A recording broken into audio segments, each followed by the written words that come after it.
We must have no illusion regarding optimism of this kind. It is optimism in regard to opportunism. It is optimism which serves to conceal opportunism.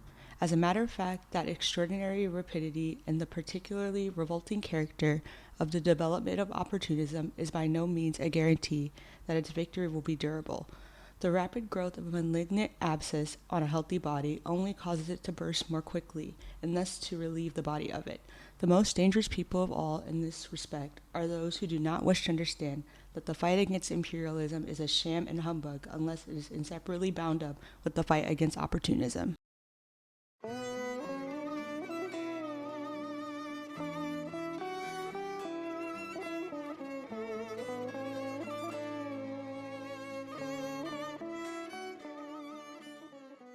The quote from Lenin's Imperialism, the High Stage of Capitalism, highlights what I think is a crucial element to dominant Western representations of imperialist intervention in Iraq by the United States: optimism and opportunism. In 2003, the Iraq War included U.S. intervention to take over the Iraqi government after the fall of Saddam Hussein. Coverage of the war and U.S. intervention in the United States framed the invasion as a necessary and hopeful step for the creation of a free, democratic state in Iraq. However, what was rarely shown was the impact of imperial powers on the populations of ethnic minorities in war-active spaces.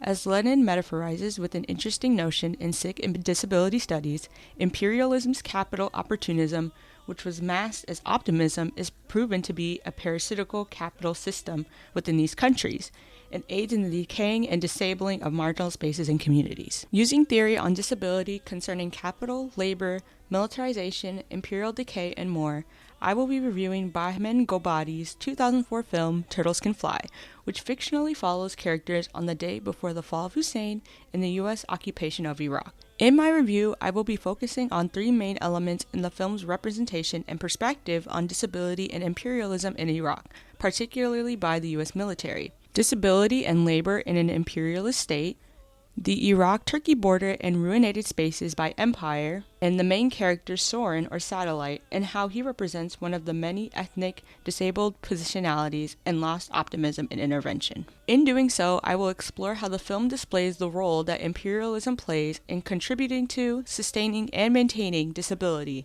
and how disabled people move, navigate, and survive under these oppressive spaces.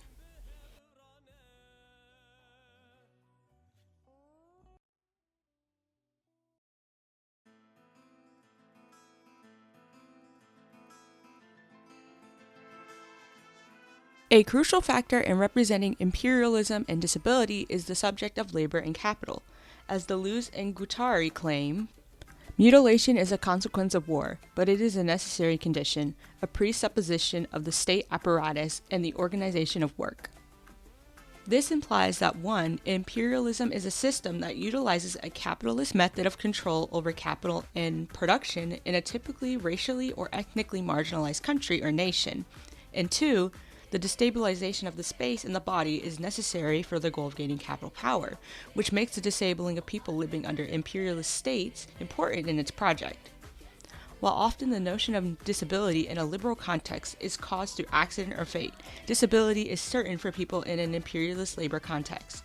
As Jasbir Puar notes in Crypt Nationalism, From Narrative Prosthesis to Disaster Capitalism, far from suggesting that there is by any means a fortunate accident, I am gesturing to bodily experiences that can be capacitated through a reorganization of resources, of white privilege and class and economic mobility.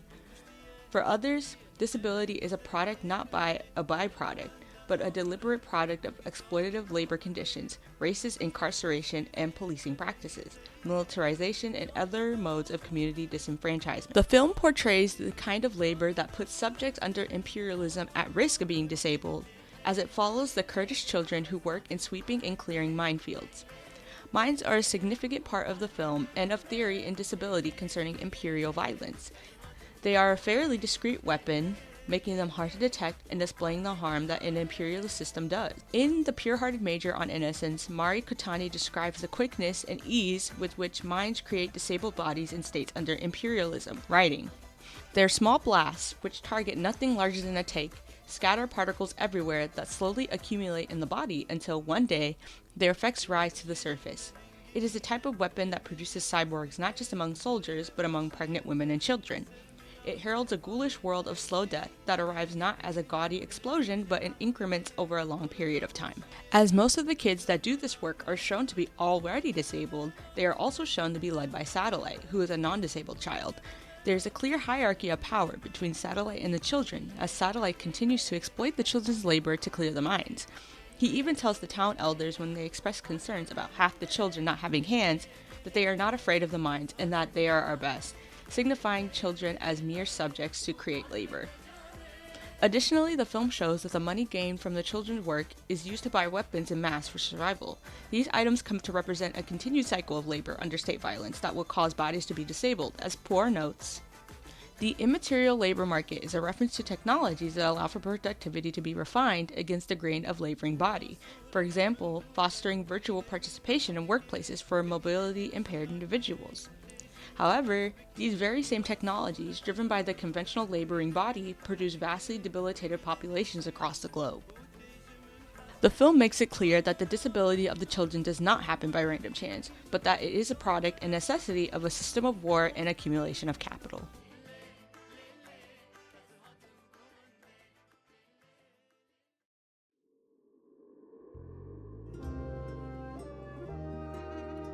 In The Rot Remains From Ruins to Ruination, Anna Laura Stoller defines ruination as an active, ongoing process that allocates imperial debris differently, and a violent verb that unites apparently disparate moments, places, and objects. Ruination signifies decay and debris, what is destroyed and what is left behind by the destruction. Ruination as an act of continued destruction of a space after action and violence from imperial forces is a critical term in understanding the lasting impact that intervention and occupation have, and continues to have in an occupied space. The film represents the ruination of the Iraq-Turkey border through both its set design and visual aesthetic. Most of the sets shown in the film with the children are pretty minimal, as they include some mines, tents, barbed wire fences, and enclosed behind sandy gray mountains. Additionally, the film utilizes a visual aesthetic of bleak dustiness and decay, as its color palette consists of mostly grays, browns, and tans, along with the barrenness. As Frantz Fanon described in The Mental Disorders Following French Rule in Algeria, imperialist ruination presents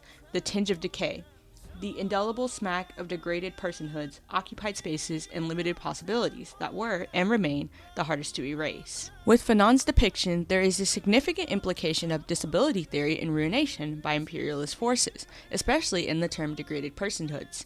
Stoller also describes ruination as the disabling of a location or space.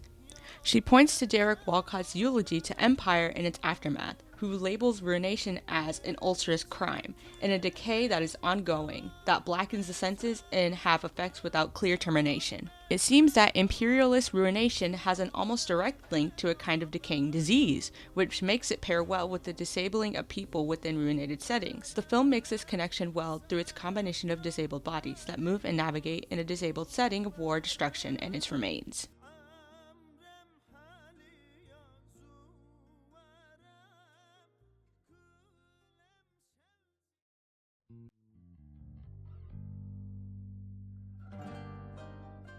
Poor notes critically that disability cannot always be a site of what she names creative embodiment and resistance, as she challenges the notion of what David Mitchell and Sharon Snyder called peripheral embodiment. She argues that disability, particularly for racialized and ethnically marginalized subjects under imperialist occupation, is inherently given by imperialism, noting, "The responsibility for disability works inversely as well, in that certain bodies are seen as the bearers of disability, responsible for the very fact of the disability because of markers of race, class, religion, and region." An interesting aspect of the film that I noticed while watching was the fact that most of the main characters in the films would be considered white passing or racially white despite being ethnically Kurdish. However, I think the film has a nuanced perspective of people holding more or fewer privileges under imperialist occupation due to their proximity to a colonial notion of social, economic, and political whiteness. The film explores these privileges of being closer to whiteness in a space under imperial occupation through Satellite.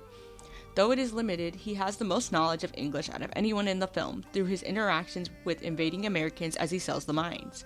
This knowledge, along with the ability to set up satellites, gives him hierarchical power among the disabled children and the elders of the town. He proves to have the closest proximity to whiteness in these senses. However, he is still considered an ethnic minority by the standards of U.S. imperialist notions, which makes the privilege he holds not enough to protect him from state violence. In her analysis of the character Kusanagi from Ghost in the Shell, Kotani describes the impact of imperialist militarization on a laboring body, commenting, "If Kusanagi's gender is constructed through the accumulation of information upon her body, one might say she is a third woman worker, a subaltern who has absorbed the language of the first world and thus slipped into a position of liminality." Though Satellite is not a woman, he does exemplify the third world worker who has absorbed much of the information of the first world from US propaganda about intervention leading to the liberation and democracy in Iraq. This is evident as he is the most optimistic about the US invasion. However, he comes to a new consciousness about the damage of intervention when he becomes disabled after trying to save Argan's child Riga. Once the Americans begin their official occupation by the end of the film, Satellite is not excited about their arrival anymore.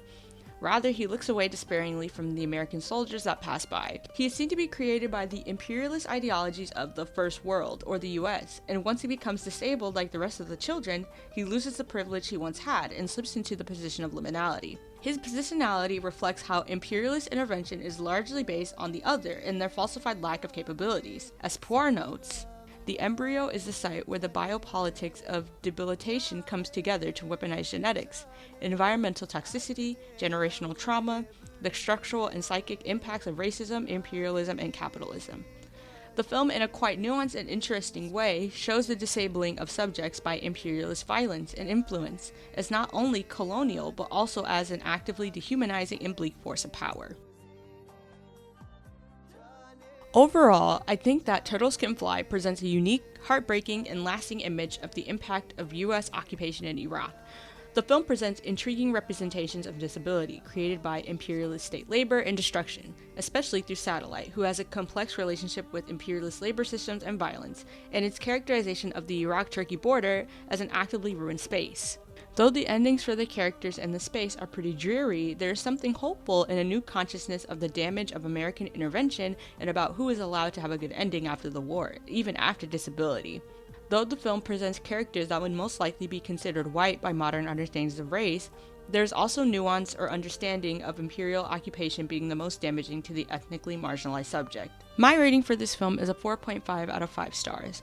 I would highly recommend watching this film, especially if you are interested in theory and media surrounding disability, US and Western intervention, and imperial state violence.